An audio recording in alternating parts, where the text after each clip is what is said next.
ہے جو کنارے پر کھڑا ہو کر اللہ کی عبادت کرتا ہے، اگر اس کو کوئی دنیاوی فائدہ پہنچے تو اس کے سبب مطمئن ہو جائے، اور اگر کوئی آفت پڑے تو منہ کے بل لوٹ جائے، یعنی پھر کافر ہو جائے۔ اس نے دنیا میں بھی نقصان اٹھایا اور آخرت میں بھی، یہی تو صاف نقصان ہے۔ یہ اللہ کے سوا ایسی چیز کو پکارتا ہے جو نہ اسے نقصان پہنچائے اور نہ فائدہ دے سکے، یہی تو پرلے درجے کی گمراہی ہے۔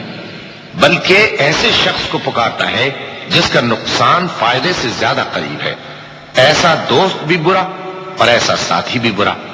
جو لوگ ایمان لائے اور عمل نیک کرتے رہے، اللہ ان کو بہشتوں میں داخل کرے گا جن کے نیچے نہریں بہ رہی ہیں۔ کچھ شک نہیں کہ اللہ جو چاہتا ہے کرتا ہے۔ من كان يظن أن لن ينصره الله في الدنيا والآخرة فليمدد بسبب إلى السماء ثم ليقطع فلينظر هل يذهبن كيده ما يغيظ وكذلك أنزلناه آيات بينات وأن الله يهدي من يريد إن الذين آمنوا والذين هادوا والصابئين والنصارى والمجوس والذين أشركوا إن الله يفصل بينهم يوم القيامة إن الله على كل شيء شهيد۔ جو شخص یہ گمان کرتا ہو کہ اللہ اس کو دنیا اور آخرت میں مدد نہیں دے گا تو اس کو چاہیے کہ اوپر کی طرف یعنی اپنے گھر کی چھت میں ایک رسی باندھے، پھر اس سے اپنا گلا گھونٹ لے، پھر دیکھے کہ آیا یہ تدبیر اس کے غصے کو دور کر دیتی ہے۔ اور اسی طرح ہم نے اس قرآن کو اتارا جس کی تمام باتیں کھلی ہوئی ہیں، اور یہ یاد رکھو کہ اللہ جس کو چاہتا ہے ہدایت دیتا ہے۔ جو لوگ مومن یعنی مسلمان ہیں اور جو یہودی ہیں اور ستارہ پرست اور عیسائی اور مجوسی اور مشرک، اللہ ان سب میں قیامت کے دن فیصلہ کر دے گا۔ بے شک اللہ ہر چیز سے باخبر ہے۔ ألم تر أن الله يسجد له من في السماوات ومن في الأرض والشمس والقمر والنجوم والجبال والشجر والدواب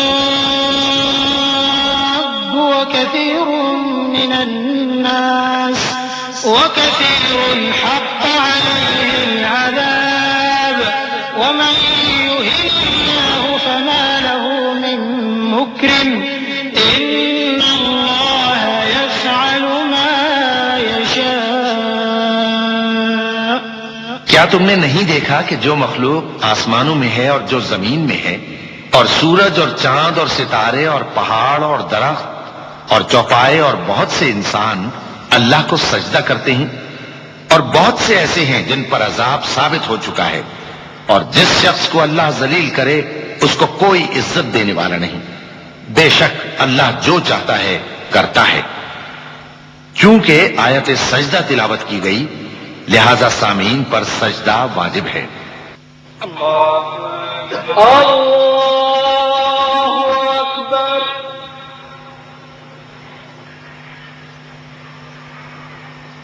اللہ اکبر۔ اللہ اکبر۔ هذان خصمان اختصموا في ربهم الذين كفروا قطعت لهم ثياب من نار يصب من فوق رؤوسهم الحميم يصهر به ما في بطونهم والجلود ولهم مقامع من حديد كلما أرادوا أن يخرجوا منها من غم أعيدوا فيها وذوقوا عذاب الحريق إن الله يدخل الذين آمنوا وعملوا الصالحات جنات تجري من تحتها الأنهار يحلون فيها من أساور من ذهب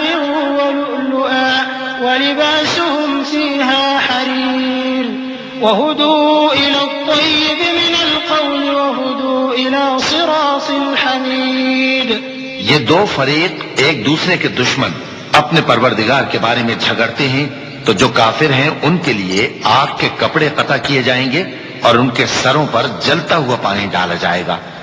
اس سے ان کے پیٹ کے اندر کی چیزیں اور کھالیں گل جائیں گی اور ان کے مارنے کے لیے لوہے کے ہتھوڑے ہوں گے.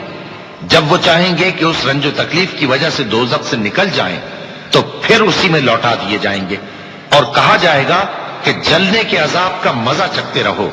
جو لوگ ایمان لائے اور عمل نیک کرتے رہے اللہ ان کو بہشتوں میں داخل کرے گا جن کے تلے نہریں بہ رہی ہیں. وہاں ان کو سونے کے کنگن پہنائے جائیں گے اور موتی، اور وہاں ان کا لباس ریشمی ہوگا.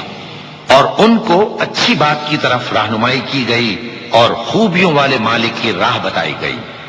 إن الذين كفروا ويصدون عن سبيل الله والمسجد الحرام الذي جعلناه للناس سواء العاكف فيه والباد ومن يرد فيه بإلحاد بظلم نذقه من عذاب أليم. وإذ بوأنا لإبراهيم مكان البيت ألا تشرك بي شيئا وطهر بيتي للطائفين والقائمين والركع السجود وأذن في الناس بالحج يأتوك رجالا وعلى كل ضامر يأتين من كل فج عميق ليشهدوا منافع لهم ويذكروا اسم الله في أيام معلومات على ما رزقهم من بهيمة الأنعام فكلوا منها وأطعموا البائس الفقير. جو لوگ کافر ہیں اور لوگوں کو اللہ کے رستے سے اور مسجد حرام سے جسے ہم نے لوگوں کے لیے یکساں عبادت گاہ بنایا ہے روکتے ہیں، خواہ وہ وہاں کے رہنے والے ہوں یا باہر سے آنے والے، اور جو اس میں شرارت سے کجروی و کفر کرنا چاہے تو اس کو ہم درد دینے والے عذاب کا مزہ چکھائیں گے. اور ایک وقت تھا جب ہم نے ابراہیم کو خانہ کعبہ کا مقام بتا دیا اور ارشاد فرمایا کہ میرے ساتھ کسی چیز کو شریک نہ کیجو، اور طواف کرنے والوں اور قیام کرنے والوں اور رکوع کرنے والوں اور سجدہ کرنے والوں کے لیے میرے گھر کو صاف رکھا کرنا. اور لوگوں میں حج کے لیے اعلان کر دو کہ تمہاری طرف پیدل اور دبلے دبلے اونٹوں پر جو دور دراز رستوں سے چلے آتے ہوں سوار ہو کر چلے آئیں تاکہ اپنے فائدے کے کاموں کے لیے حاضر ہوں. اور قربانی کے ایام معلوم میں مویشی چوپایوں کے ذبح کے وقت جو اللہ نے ان کو دیے ہیں ان پر اللہ کا نام لے. اب اس میں سے تم خود بھی کھاؤ اور خستہ حال ضرورت مند کو بھی کھلاؤ. ثم ليقضوا تفثهم وليوفوا نذورهم وليطوفوا بالبيت العتيق ذلك ومن يعظم حرمات الله فهو خير له عند ربه وأحلت لكم الأنعام إلا ما يتلى عليكم فاجتنبوا الرجس من الأوثان واجتنبوا قول الزور حنفاء لله غير مشركين به ومن يشرك بالله فكأنما خر من السماء فتخطفه الطير أو تهوي به الريح في مكان سحيق ذلك ومن يعظم شعائر الله فإنها من تقوى القلوب. پھر چاہیے کہ لوگ اپنا میل کچیل دور کریں اور منتیں پوری کریں اور اس قدیم گھر یعنی بیت اللہ کا طواف کریں. یہ ہمارا حکم ہے. اور جو شخص ادب کی چیزوں کی جو اللہ نے مقرر کی ہیں تعظیم کرے تو یہ اس کے پروردگار کے نزدیک اس کے حق میں بہتر ہے. اور تمہارے لیے مویشی حلال کر دیے گئے ہیں سوائے ان کے جو تمہیں پڑھ کر سنائے جاتے ہیں. تو بتوں کی پلیدی سے بچو اور جھوٹی بات سے پرہیز کرو، صرف ایک اللہ کے ہو کر اور اس کے ساتھ شریک نہ ٹھہرا کر. اور جو شخص کسی کو اللہ کے ساتھ شریک مقرر کرے تو وہ گویا ایسا ہے جیسے آسمان سے گر پڑے. پھر اس کو پرندے اچک لے جائیں یا ہوا کسی دور کی جگہ اڑا کر پھینک دے. یہ ہمارا حکم ہے، اور جو شخص ادب کی چیزوں کی جو اللہ نے مقرر کی ہیں تعظیم کرے تو یہ کام دلوں کی پرہیزگاری سے ہے.